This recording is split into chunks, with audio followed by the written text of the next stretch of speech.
Hey guys, welcome to Jacked Up Garage, where we are a how-to guide slash customization slash whatever comes our way with vehicles. My name's Travis and this is Jack. Today we're going to be working on my personally owned Forester. That we're going to be adjusting the coil ride height. Currently it's running too low. I'm scraping on a lot of things on the country roads and in the city, and it's just getting a bit uncomfortable. So we're going to be lifting that up, and Jack's going to tell you what we're going to be doing. First off, we'll just be showing you what tools we're going to be using, and then obviously how we're going to be doing it. So yeah, let's get to it. So these are the tools that we're going to be using. We have MCA suspension coilovers in this Forester. So we've got the MCA suspension coilover collar adjusters. There's also other brands of coilovers that have their own adjusters. You can get coilover adjusters from any auto parts store. There's adjustable ones and also just generic style ones. They will work. There's also the other option of using a hammer and a screwdriver. Would not recommend it just because you can damage your collars, but that is a last resort sort of option. The next thing is to adjust the dampener heights. We may be needing an Allen key bit. This one's for teen coilovers, but also most coilovers just have hand adjustments that you can use to adjust your dampener level, but most coilovers will just have it with the fingers. The next thing we're going to be using is a rattle gun and a socket, and also if you have specialized wheel nuts, we've got a specialized wheel nut socket here as well.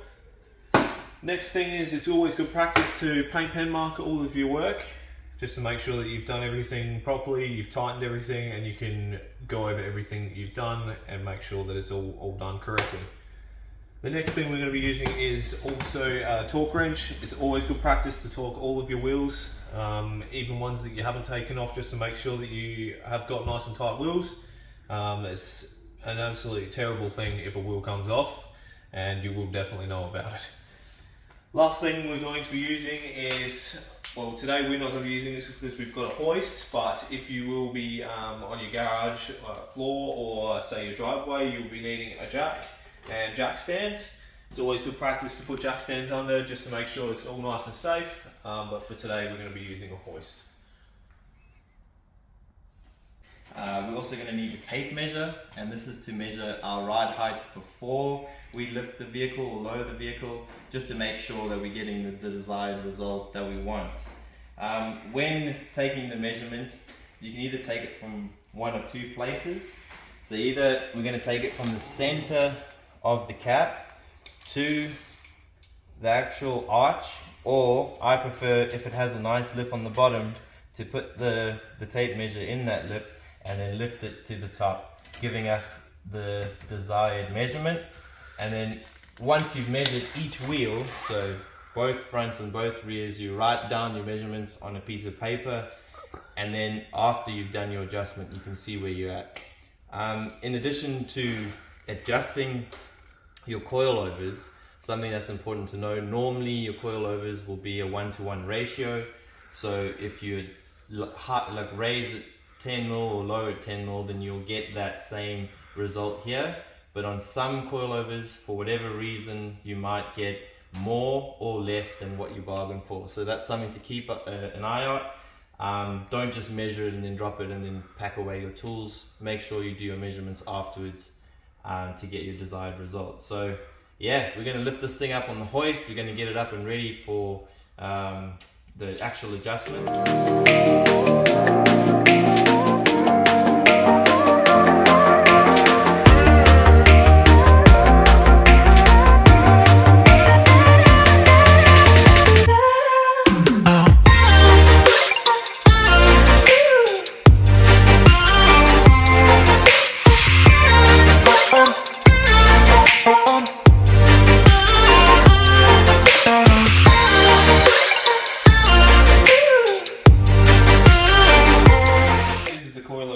First off, we have the dampener adjustment.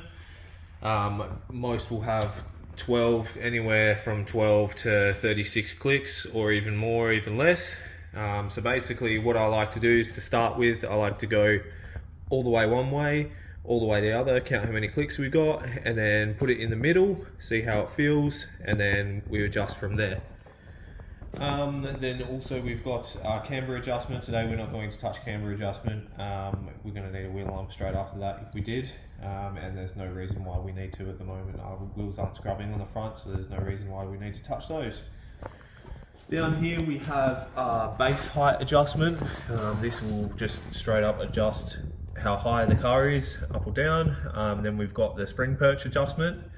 Spring perch also adjusts, it does adjust your ride height, but it also adjusts your spring load. So basically how hard, how stiff your spring is. In addition to those three things, we're going to be cleaning the threads with brake cleaner. So first off, just clean your threads with brake cleaner. Get a rag or some compressed air to get it out. Some sort of brush, and just we don't want any contaminants in that thread, otherwise it'll make it very, very hard to start twisting these collars in any way you want it to. And then after that, last thing, we'll just chuck some multi-purpose lubricant on it, WD-40, Inox, anything like that will work. That will allow it to move nice and smoothly. Sweet. Okay guys, I've got my tools ready. We're going to be doing the adjustment now on the coilover. I'm actually going to be raising the vehicle up 10 mil, just because I need a little bit more clearance on the country roads. I've got a family, sometimes I'm carrying heavier stuff and it tends to scrape a lot, which gets annoying. With this adjustment on these MCA shocks, or coilover should I say, they've actually written here on the shock itself, it says do not base hard adjust, which means do not use this to adjust. Unfortunately, I'm going to have to disregard that sticker because the person who's owned it before me has clearly adjusted it and they've sent this way down, which is not according to factory.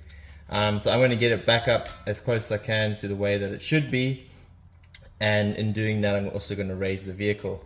A simple measurement to take to see that you're lifting it up, that 10 mil, is you measure between the two lock nuts. So there's one here and one here, and I've currently got around 63 millimeters. So all I need to do is get that to 64 millimeters, and then that gives me my 10 mil adjustment. So once I've cracked this nut, I can then start twisting it, which is causing a gap to form here, which is good. Once I see there's sort of a 10 mil gap, then I'm going to remeasure, and once I've dropped that lock nut down, this does take a little bit of strength.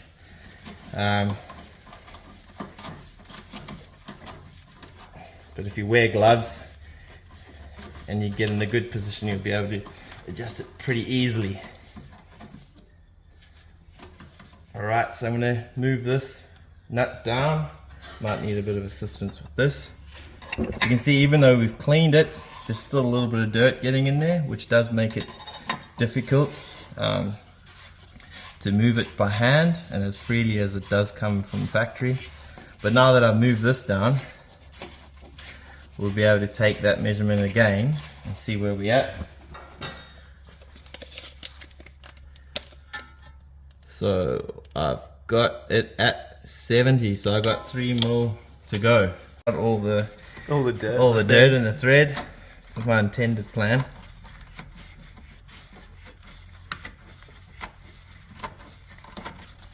Alrighty.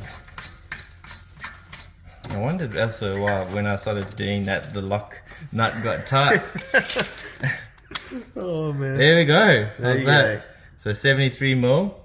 And yeah, so the trick now is to tighten this up, and with that pink texture, which I'm going to grab now, you just mark it. So you always keep a texture. It doesn't have to be pink, it can be other colors, but keep a texture handy, and we're just going to mark it to make sure there's no movement there and everything's nipped up. Once we've got this adjustment, we put the tires back on, drop it down, and then remeasure all around the vehicle, make sure you're happy.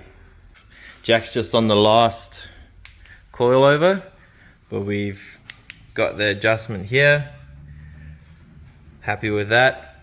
Jax is busy on the back here. It's just getting that to the right height. And once we've got them all to the right height, we're going to do like we've done on this side, which is tension them, and we've just marked it there with the pink texture.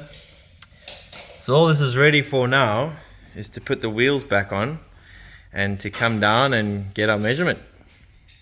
So guys, we've finished up here. We've just pushed on each four corners of the car just to settle it a bit, driven it forward and back, settle all the coilovers once they've all been settled. We've just checked our final heights. They're absolutely bang on, so we don't need to get back up on the hoist and do any more adjustments. It's all exactly where we want it. So that means we've finished up for the day. Yeah, thanks so much for joining us on our first ever YouTube video. We appreciate you watching. If you have any questions or comments, don't be afraid. If you like the video, share it. We're going to be doing a few more, and yeah, see how it goes. Thanks for coming along. Have a good day.